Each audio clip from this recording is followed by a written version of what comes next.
The warning signs were everywhere in the spaceport.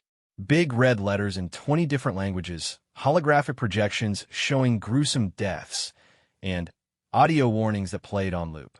Dragons did not tolerate humans near their young. Period. No exceptions.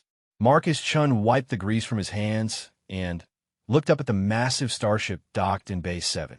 The Dragon transport vessel towered above him, its biometallic hull shimmering with scales that shifted between purple and gold. He had been fixing ships for 15 years at Kepler Station, but Dragon ships still made him nervous. Just fix the coolant leak and get out, his supervisor had told him. Don't look at anything. Don't touch anything except the pipes.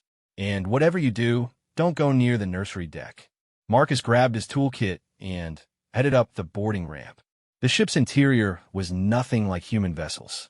The walls curved organically, pulsing with a faint warmth that reminded him of being inside something alive. Bioluminescent strips provided soft lighting that adjusted as he walked. The coolant leak was on Deck 3, according to his scanner. Marcus followed the maintenance corridors, keeping his eyes down. He could hear the deep rumbling of adult dragons somewhere above him. Each one stood 30 feet tall with wings that could slice through steel. Their fire could melt titanium, and they were extremely protective parents. He found the leak quickly. A simple seal had degraded, probably from the stress of faster-than-light travel. Marcus got to work, focusing on the familiar task of removing the old seal and preparing the surface for a new one. That's when he heard it. A soft chirping sound, like a baby bird mixed with the purr of a cat. Marcus froze. He knew that sound from the orientation videos. Dragon hatchlings. The chirping came again, closer this time. Marcus tried to ignore it and concentrate on his work, but then something brushed against his leg. He looked down, and his heart nearly stopped. A baby dragon, no bigger than a house cat, sat beside his toolbox. Its scales were silver white, almost translucent, and its eyes were the brightest blue Marcus had ever seen. The hatchling tilted its head and chirped again. No, Marcus whispered. Go back to your nursery. Go on, Shu. The baby dragon ignored him. Instead, it crawled into his open toolbox and curled up among the wrenches and screwdrivers. Marcus heard heavy footsteps approaching. Adult dragon footsteps. Panic flooded through him. The punishment for being near dragon young was death. No trial, no mercy. Dragons had made that clear when they joined the Galactic Alliance 50 years ago. They would trade with other species, share technology, even allow repairs on their ships. But their children were sacred.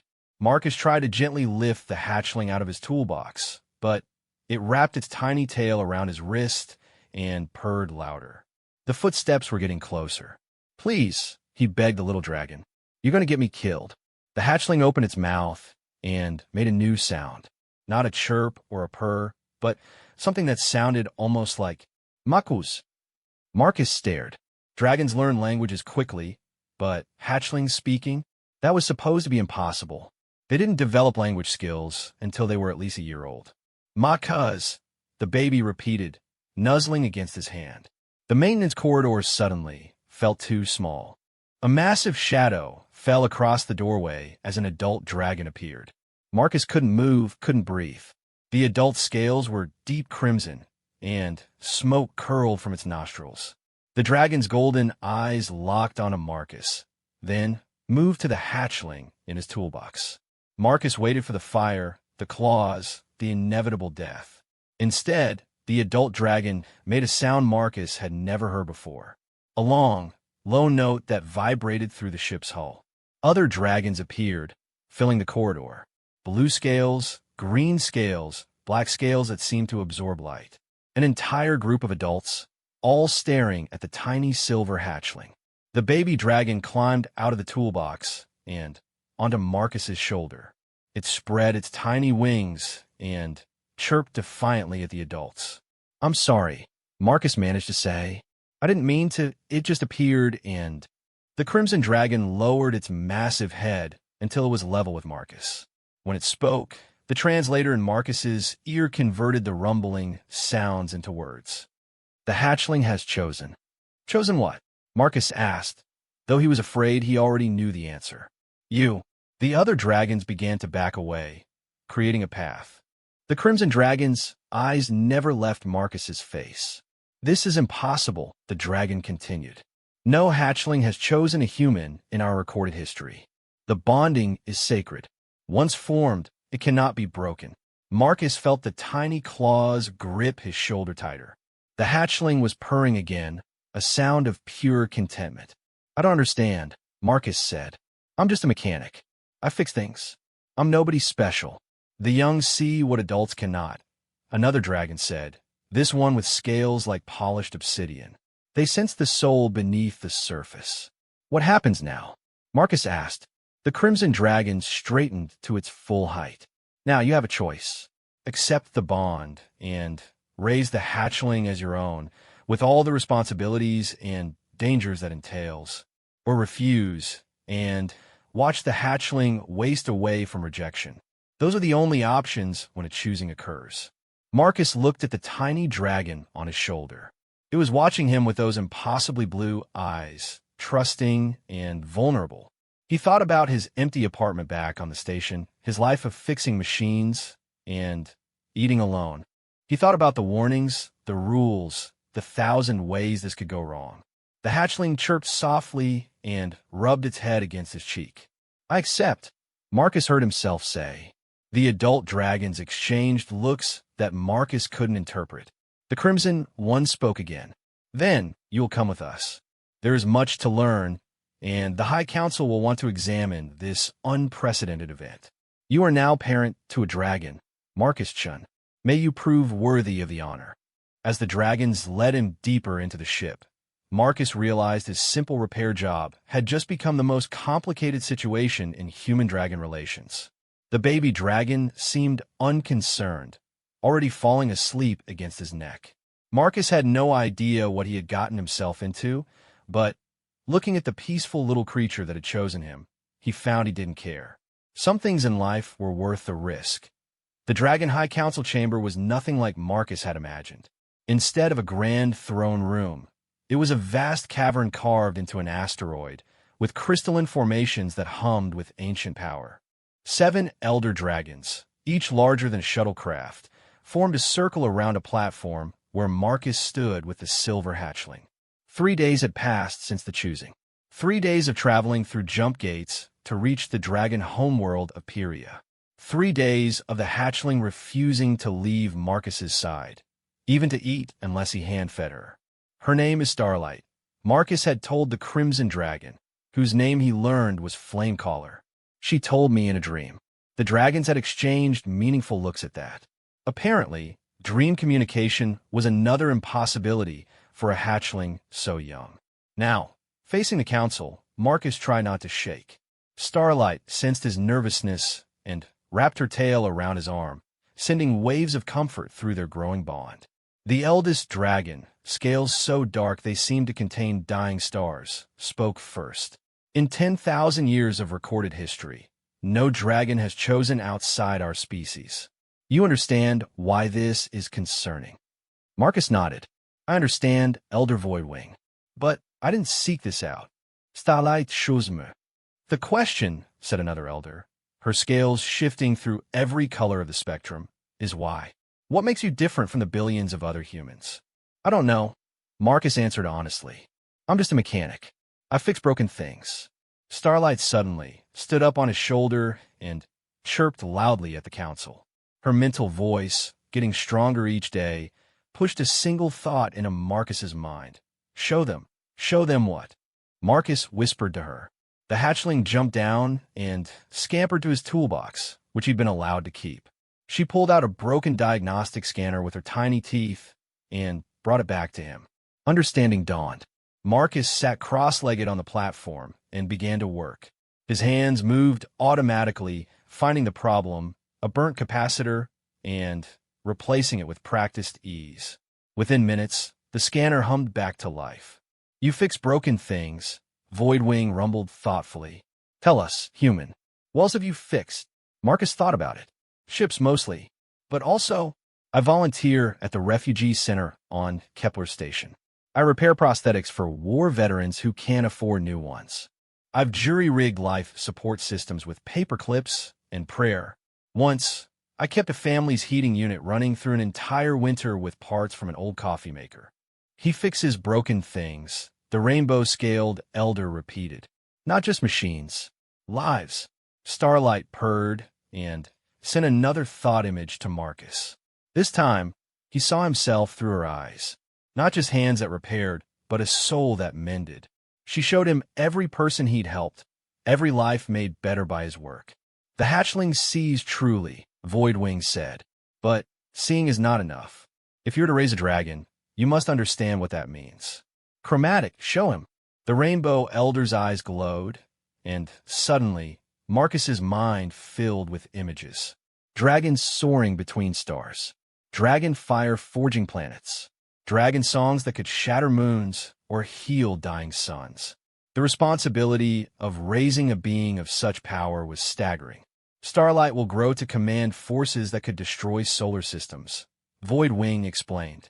She will live for millennia after you are dust. Can you prepare her for such a future? Before Marcus could answer, alarms began blaring throughout the chamber. A younger dragon burst in, panic in her emerald eyes. Elders, the Devourers have found Mining Colony 7. They're attacking the nursery. The council erupted in roars of rage. The Devourers were a plague on the galaxy, insectoid creatures that consumed everything in their path. They had a particular hunger for dragon eggs and hatchlings, seeing them as the ultimate source of energy. How many young are there? Voidwing demanded. 30 hatchlings, 5 still in eggs. The defensive fleet is 20 minutes away. Too long, Chromatic hissed. By then, Starlight suddenly screeched, a sound that made everyone, including the massive elders, stop and stare. She was pulling urgently at Marcus's shirt, projecting images of tools, ships, and solutions. What is it? Marcus asked her. The images became clearer. Mining equipment, resonance drills, frequency modulators. Understanding hit him like a shock. I can stop them, Marcus said suddenly. Not defeat them, but stop them long enough for your fleet to arrive. The dragons stared at him. Explain, Voidwing commanded. Devourers navigate by echolocation, right? Like sonar, but more complex. If I can get to the mining colony's equipment, I can set up a feedback loop using their industrial resonance drills. It won't kill the Devourers, but it'll disorient them, make them blind and confused. Buy you time. The colony is under attack now, Chromatic said. You would never survive long enough to... I would if dragons flew me there, Marcus interrupted, surprising himself with his boldness. Your young are in danger. Let me help. The council exchanged rapid-fire communications in their ancient language. Finally, Voidwing spoke. Flamecaller will take you.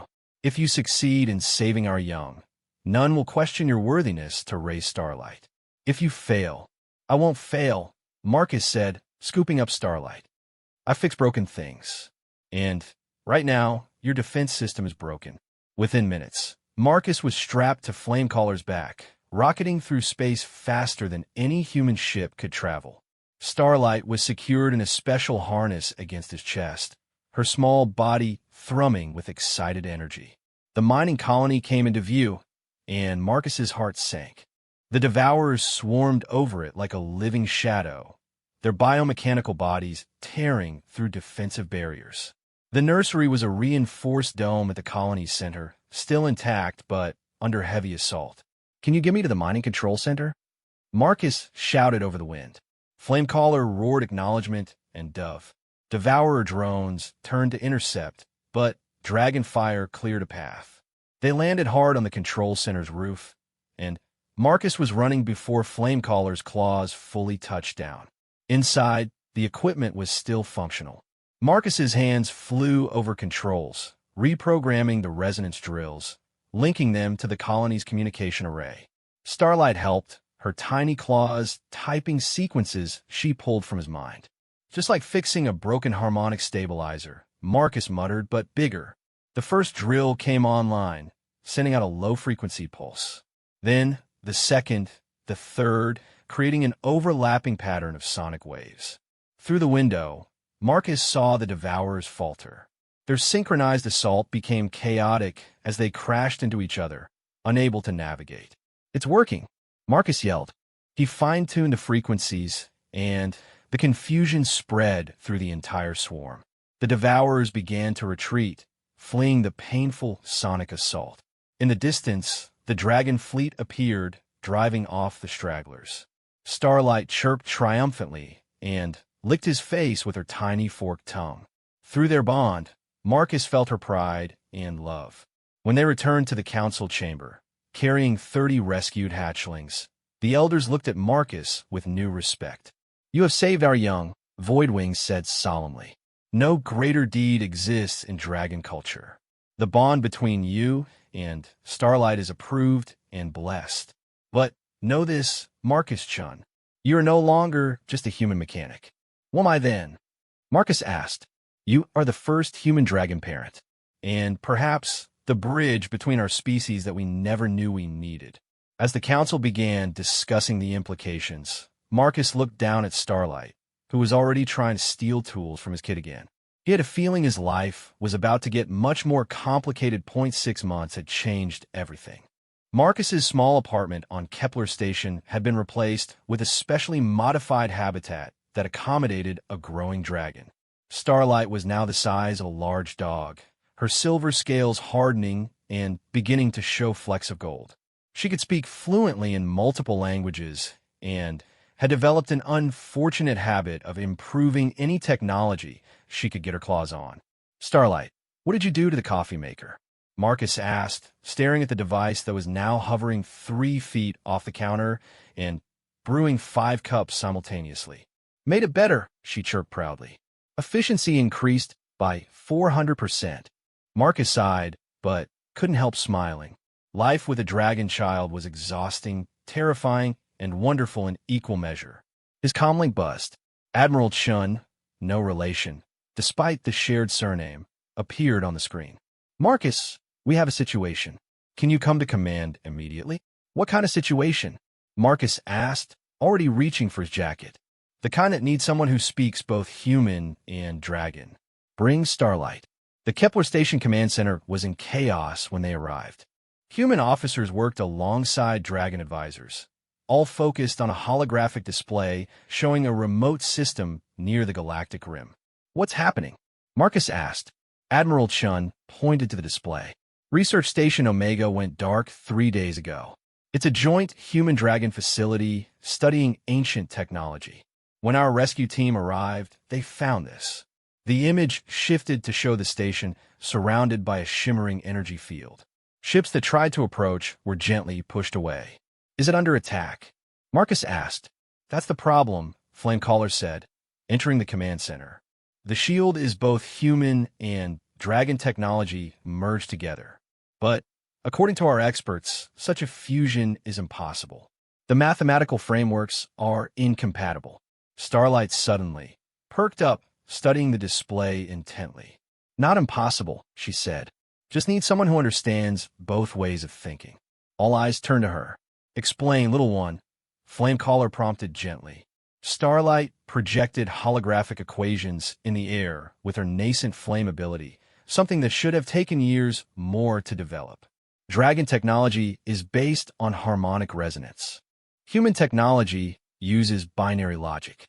But she manipulated the equations, showing how they could interweave.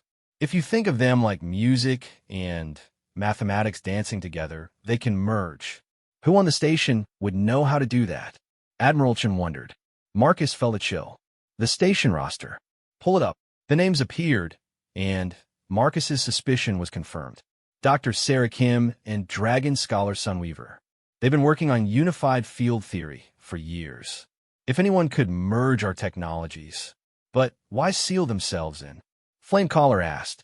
Starlight was still studying the shield. Not sealed in. Sealed out. Something scared them. Something coming. As if her words were prophetic, proximity alarms began blaring. Ships appeared on the edge of the system, but like nothing anyone had seen before. There were vast, crystalline structures that bent space around them. By the eternal flame, Flamecaller breathed. The architects have returned. Marcus had heard of the architects in whispers and legends. the ancient race that had vanished millions of years ago, leaving behind technology that no one fully understood. Dragons and humans had built their civilizations on the remnants of architect science. Why would their return be bad? Marcus asked. Because Voidwing's voice came through the comm system. They left for a reason. And if they're returning now, the crystalline ships moved with impossible grace toward the research station. The shield held them back, but stress fractures were already appearing in the energy field. We need to get to that station, Marcus said. If Dr. Kim and Sunweaver figured out how to merge our technologies, maybe they found something else. Something that explains why the architects left and why they're back. The shield won't let anyone through, Admiral Chen pointed out. Starlight hopped onto the command console. It will let us through, me and Marcus. How do you know that? Because, Starlight said, her blue eyes ancient beyond her months. The shield recognizes what we are. The first true fusion of human and dragon. What it's waiting for. The room fell silent. Finally, Flamecaller spoke. I will take you to the station. The architect's ships. Admiral Chen began. We'll have to go through me first, Flamecaller growled. The journey to the station was tense. The architect vessels tracked their movement, but didn't attack. As they approached the shimmering shield, Starlight began to glow with a soft silver light. Trust me, she whispered to Marcus through their bond. The shield parted like water, allowing them through. Inside, the station was intact but empty. Emergency lighting cast eerie shadows as Marcus and Starlight made their way to the central laboratory. They found Dr. Kim and Sunweaver in the main lab, surrounded by holographic displays showing impossibly complex equations. Both looked exhausted but alive. Marcus, Doktor, Himgaspit, how did you wait? Is that a dragon hatchling? Long story, Marcus said. What's happening here? Sunweaver, a dragon with scales like burnished copper, stared at Starlight in amazement. A bonded pair. The prophecy was true. What prophecy? Marcus demanded. Dr. Kim gestured to the displays. We found it in the architect databases. A warning and a promise. The architects didn't vanish. They evolved beyond physical form. But they left a trial for whoever came after. A test to see if the younger races were ready to join them. The test requires cooperation, Sunweaver added. True unity between different species. Not just working together, but genuine fusion of thought and purpose. Like you in Starlight, Dr. Kim said. You're the proof that it's possible. Outside, the architect's ships were pressing harder against the shield. So what do we do? Marcus asked. Starlight walked to the central console. We complete the test. Show them that humans and dragons have grown beyond their separate natures. It could kill you both, Sunweaver warned. The mental strain of true fusion. Then we fix what's broken, Marcus said, taking his place beside Starlight. That's what we do. They placed their hands and claws on the console together. The moment they made contact, Marcus felt his consciousness expand. He saw through Starlight's eyes, felt through her scales, understood mathematics and harmonics as one unified truth. And she was with him, her young mind supported by his experience, his limitations expanded by her potential. Together, they reached out to the architect's ships, not with technology, but with pure thought unified across species barriers. The response was immediate. The crystalline vessels stopped pressing against the shield. Instead, they began to sing, a harmony that resonated through space itself. Images flooded their shared mind. The architects showing their history, their evolution, their patient waiting for species mature enough to join them. The test wasn't about technology or power. It was about empathy, cooperation, and the willingness to become more than what you were born as. We understand, Marcus and Starlight said in perfect unison. The shield dissolved. The architect's ships transformed, revealing beings of pure energy and thought. One approached the station, its voice resonating in every mind. You have passed the first test. The path to transcendence is open, but it will take time, generations. But you have proven it is possible. Human and dragon separate but united, different but one. Prepare your species. When you are ready, truly ready, we will return to guide you to what comes next. The architect's ships faded like morning mist, leaving behind only a single crystal containing vast archives of knowledge. As the immediate danger passed, Marcus felt the fusion with Starlight gently separate, leaving them individuals again, but forever changed. He was still human, she was still dragon, but they had touched something greater. Did we just save the galaxy? Marcus asked weakly. No, Starlight said, curling up against his side. We just showed it the future. In the days that followed, the news spread across known space. The first human-dragon pair had not only survived, but had opened the door to a new era. More dragons began to consider human partners for their young. More humans opened their minds to the possibility. Marcus returned to Kepler Station, but now as more than a mechanic. He was a teacher, showing others how to bridge the gap between species. And Starlight grew, not just in size, but in wisdom, becoming a symbol of what was possible when different races chose cooperation over isolation. You know, Marcus said one evening as they watched the stars from their habitat, "When I woke up that morning to fix a coolant leak, I never imagined this." "I did," Starlight said, her voice now resonating with growing power. "The moment I saw you, I knew. You fix broken things, Marcus. And the separation between our species was the biggest broken thing in the galaxy. So you chose me to fix it?" "No," Starlight corrected, nuzzling against him with her now large head. "I chose you to help me fix it. Together." As they sat together, watching ships from a dozen races coming and going from the station, Marcus realized that the greatest repair job of his life had only just begun. The galaxy was still broken in 1,000 ways, but now at least they had the tools to start fixing it. One friendship, one partnership, one impossible bond at a time.